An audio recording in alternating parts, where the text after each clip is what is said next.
Hoje o É o Bicho é daqui da Fundação José Pedro de Oliveira, gestora da Mata Santa Genebra. A gente vai falar sobre a votação aberta para escolher o mascote do Centro de Educação Ambiental. Mas antes a gente vai entender qual o papel da Mata Santa Genebra e os impactos para a sociedade. Então a gente vai conversar com o Rogério Menezes, ele que é presidente aqui da Fundação. Rogério, obrigado por conversar conosco.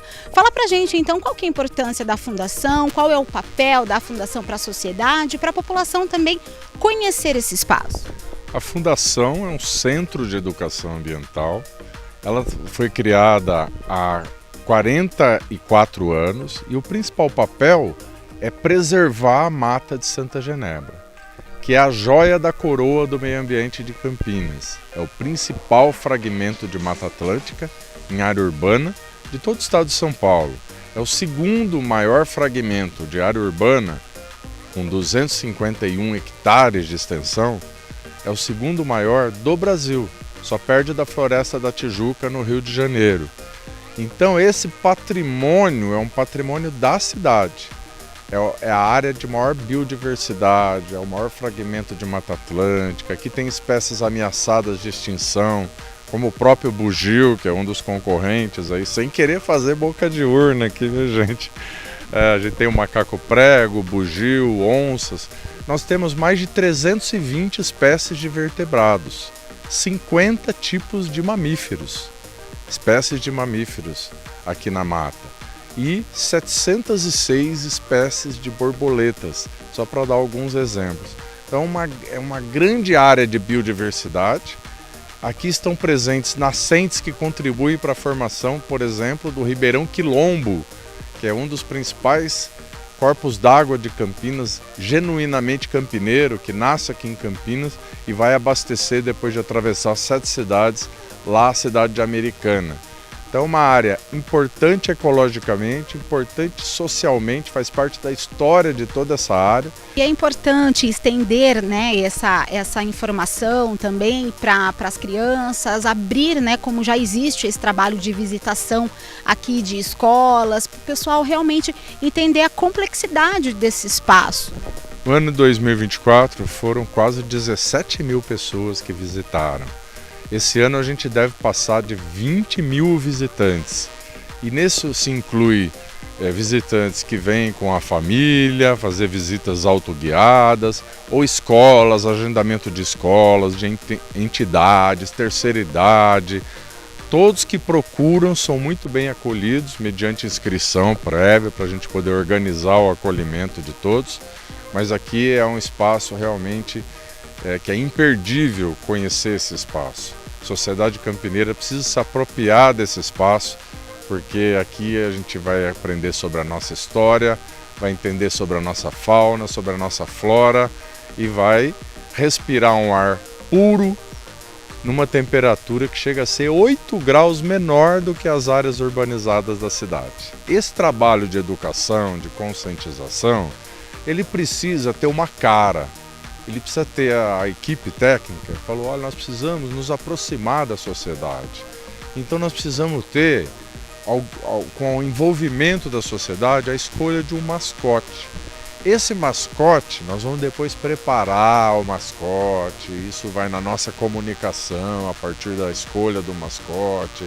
Nós vamos ter lá camisetas com o nosso mascote, a gente vai ter até algum estagiário aqui ou até alguém da equipe vestido com esse mascote, vamos criar um boneco do mascote para poder interagir com as crianças, interagir com os visitantes. Mas para isso a gente indicou inicialmente para ir para a votação popular 3 animais, né, que vocês vão conhecer bastante aí nessa matéria, que é o macaco prego, bugio, né, um macaco de maior porte, e também a onça parda, que essa onça parda ela vem reproduzindo aqui na mata várias vezes. Recentemente, em novembro, dezembro do ano passado, o registro da onça que viralizou aí com seus 3 filhotes, que foi a última procriação dessa onça parda aqui na Mata de Santa Genebra. Então tudo isso para as pessoas se manifestarem se identificarem com o futuro mascote para que a gente possa fazer parte da nossa comunicação, do nosso projeto de educação da sociedade para a preservação e a recuperação do meio ambiente da nossa cidade. A votação está aberta na rede social, pode entrar no site da Fundação, é só botar lá no Google, né? Fundação José Pedro de Oliveira, Mata de Santa Genebra, que já aparece o site, lá no site tem o link para votação. Pode fazer isso também no nosso Instagram, tá lá aberta a votação. Estou vendo que tem muita interação. Só hoje de manhã eu olhei, já tinha mais de 280 curtidas, tem bastante gente se manifestando lá, fazendo boca de urna, se manifestando, torcendo por um dos três. Tem mais de 73 manifestações, né? E a gente espera que tenha aí centenas e quem sabe milhares de votos até domingo à noite, né? Para a gente poder escolher o mascote e ajudar na comunicação da Mata de Santa Genebra e aproximar a população. A gente vai falar um pouquinho então sobre os 3 animais, né, que estão aí concorrendo, né, a essa vaga de mascote aqui na Mata Santa Genebra. Macaco prego, bugio ruivo e também onça parda.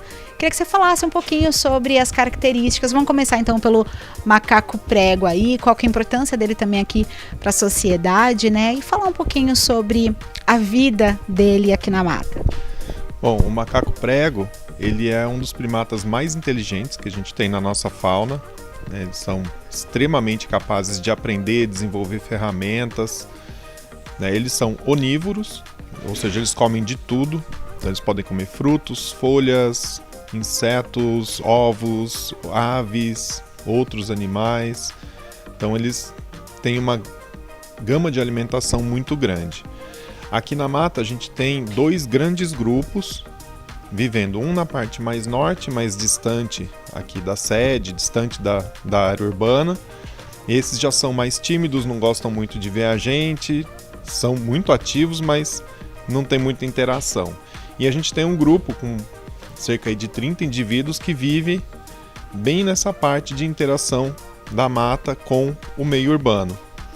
E aí nessa interface aqui a gente tem uma interação muito próxima, eles se acostumaram ao longo de muitos anos de convívio à presença humana, então eles não se afugentam mais, muito pelo contrário, eles aprenderam o que não é legal para eles, que o ser humano pode dar comida. Então eles vão atrás das pessoas pedindo comida, sendo que tudo que eles têm está na mata e é suficiente para eles, mas é muito mais fácil buscar, né? Eu falei, eles são muito inteligentes, é muito mais fácil eu conseguir uma comidinha fácil e mó saborosa do que ter que comer um frutinho seco lá da mata. E aí eles acabam interagindo muito nessa interface aqui, é a alegria das crianças quando elas vêm aqui, porque eles se aproximam muito, né? Eles chegam muito perto, tudo, então as crianças ficam alvoroçadas quando veem eles, né? E eles, aí é uma questão já um pouco mais delicada, eles vão para dentro das casas na área urbana. E aí tem pessoas que, ok, gostam deles, outras que já não gostam muito porque eles são bagunceiros, né? Então acaba tendo alguns conflitos ali, mas em geral todo mundo simpatiza, todo mundo curte, é um bichinho muito carismático, né? Eles fazem carinhas, eles vêm e pedem, esticam a mãozinha, então é um bichinho que acaba cativando demais as pessoas. Uma curiosidade dele, assim, em média, né? O tempo dele de vida, como que funciona essa parte aí comportamental? Então, ele tem uma vida relativamente longa, né? Pode chegar aí a 15 a 20 anos. Né? As fêmeas podem dar cria uma vez ao ano. Existe um macho que é o macho dominante, o macho alfa dessa família. Então ele tem a prioridade sobre a comida, ele que põe ordem, né, nos mais jovens e tudo mais, e na reprodução ele tem a preferência da fêmea. Então os filhotes, a maioria do que nasce, vão ser filhotes dele. Mas na ausência do alfa, ou a fêmea pode também buscar outros machos que ela considera aptos, fortes, né, para gerar filhotes também. Então agora a gente recentemente estava vendo, estamos com 2 fêmeas prenhas, algumas com filhotinhos que nasceram esse ano. Então o grupo continua crescendo. A família tá grande, né? Tá grande. Tomás, falando um pouquinho agora do outro animal, então, o bugio ruivo, né? Por que desse nome? Conta pra gente, ele é também aí uma espécie de macaco, a gente pode dizer, qual que é a diferença? Sim, ele é também um primata, é um macaco, né? Só que um hábito bem diferente dos macacos prego.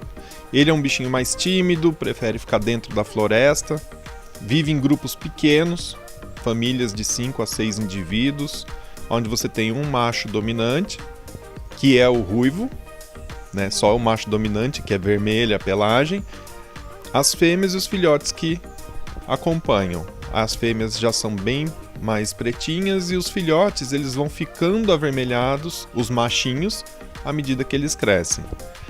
O bugio ele é herbívoro, então ele só come folhas, flores, frutos, ele não consome nenhum animal, né? Ele não tem nenhum outro tipo de fonte de alimento. E ele tem uma característica que eu acho que é a mais marcante, que é a vocalização dele, né? Ele dá um grito muito forte, muito alto, você chega a escutar 1-2 quilômetros de distância, que é o meio deles de se comunicar. E quando a gente vê a imagem do bugio, ele parece ter uma barba bem grande assim, né? Como se ele fosse barbudo. E aquilo na verdade é um osso, que na gente é minúsculo, que é o ocioide, e que neles ele é desenvolvido para formar como uma caixa acústica. Então quando ele faz o barulho, aquilo ressoa e amplifica esse som, por isso o som dele é tão alto. Mas apesar de todo o barulho, quando eles abrem a boca você vê os dentes são grandes, são animais da paz, eles não são agressivos, lógico, se você for tentar interagir com ele e tudo mais, mas não é um animal que gosta de briga não. A única coisa é que essa espécie, pela perda de habitat, como ele depende da floresta, é uma espécie que está ameaçada de extinção. E por isso também que é um pouco mais difícil, né, de encontrar assim no meio, né, do dia. Sim, e por serem famílias pequenas. Aqui na mata a gente tem no mínimo 9 famílias. A gente fala no mínimo que foi através de um censo, de uma pesquisa que foi realizada, que chegou a essas 9 famílias, porém nada impede de ter outras que a gente não mapeou. Mas pelo menos 9 famílias de bugio a gente tem hoje aqui na mata. Conta um pouquinho pra gente então do comportamento aí da onça parda, né, e também as curiosidades dela. Bom, a onça parda é um animal solitário, então machos e fêmeas são solitários, se encontram somente na época da reprodução. O macho vem, copula com a fêmea e abandona a fêmea, que vai ter todo o cuidado com a prole. São animais que possuem um território relativamente grande para sua área de vida. A gente tem uma fêmea que é residente aqui na mata, que ela estabeleceu a mata como sendo a casa dela, vamos dizer assim, mas ela explora o território todo ao redor. Ela já deu, são cerca de 8 crias, dando aí um total de uns 15 filhotes que já nasceram aqui, que a gente conseguiu acompanhar o desenvolvimento. A última cria com 3 filhotes. O macho, ele já tem um território muito maior. Ele sobrepõe o território dele ao de várias fêmeas e ele fica migrando de território em território para ver se a fêmea está disponível para cruzar. É um animal carnívoro, é um predador, é o maior predador que nós temos aqui na nossa região. A gente não tem onça pintada, então ela é vamos dizer assim, o que a gente chama topo de cadeia, né? É o que está lá em cima nos predadores, mas não é um animal agressivo, por exemplo, ao ser humano.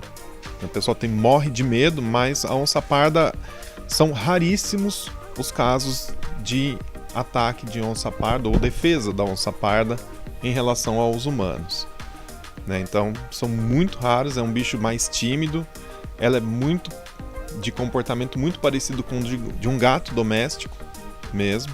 Inclusive nas vocalizações ela não ruge, ela mia, ronrona, então é muito parecido mesmo com o comportamento de um gato, só que um gato meio grande.